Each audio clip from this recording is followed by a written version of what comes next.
and welcome to your overview of our Pilates resting positions, starting on our backs.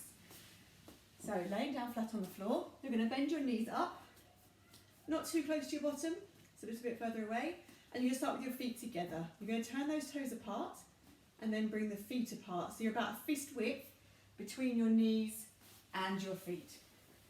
Okay, so not too wide, just a nice mid position, and like I say, about a fist. You're then going to think about your pelvis. So what you're going to think about is tipping that pelvis forwards. Imagine you've got a soup bowl resting on your pelvis here. Tip that soup bowl forwards over your thighs and then tip it back and over your chest. And get that pelvis tilting back and forth, keeping the bottom nice and still and keeping your feet nice and still. If I get my arms out of the way, we're just tilting that pelvis back and forth. You're going to find that nice mid position.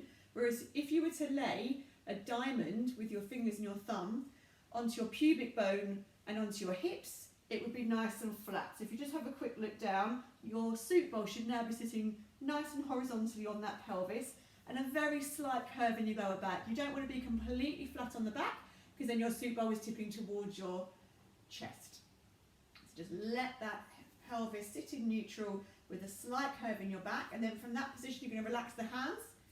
You're going to let the ribs relax down, so make sure the ribs aren't sticking up here. Draw those ribs gently down towards your hips, let them relax and melt underneath you into the mat as well, and your shoulder blades gently underneath you. Draw your belly button gently downwards towards your spine, and then gently in and upwards from your pelvic floor. Not too hard. If you pull too hard, you'll be too rigid, and then your bottom will start squeezing and everything will start to squeeze. Just a gentle pull in from your belly button towards your spine, and that's your resting position there. Eyes are looking up towards the ceiling. If you need a little block underneath your head, just a very small cushion, that's absolutely fine to keep the neck nice and long. You don't want to be extending through the neck here, and you don't want your cushion bringing you up too high either. And that is your starting position on your back. When we then roll over onto our sides, your laying position is flat on the floor.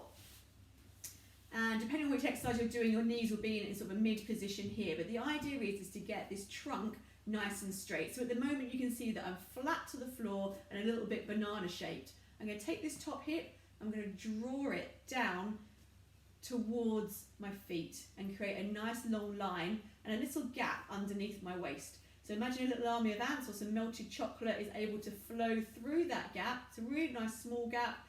Nothing huge, you want to try and keep that little gap underneath. If you then start to find during the exercise you're flattening back down again, doesn't matter, just tilt yourself back, and we'll give you lots of reminders to tilt yourself back, draw that top hip down towards the toes, and keep that belly button gently pulled in and the ribs down. Again, we don't want to be arching back in this direction. We're just bringing those ribs down towards the hips, keeping everything nice and switched on through the middle with a little gap underneath our waist, and that's our lying on our side position there for Pilates. On to our fronts now, and what we want to make sure of is that we're not arching too much through our lower spines, our bottom sticking up in the air. So we're going to think about tilting our tailbone down towards our heels. So I'm gently going to lift these hip bones up here off the floor.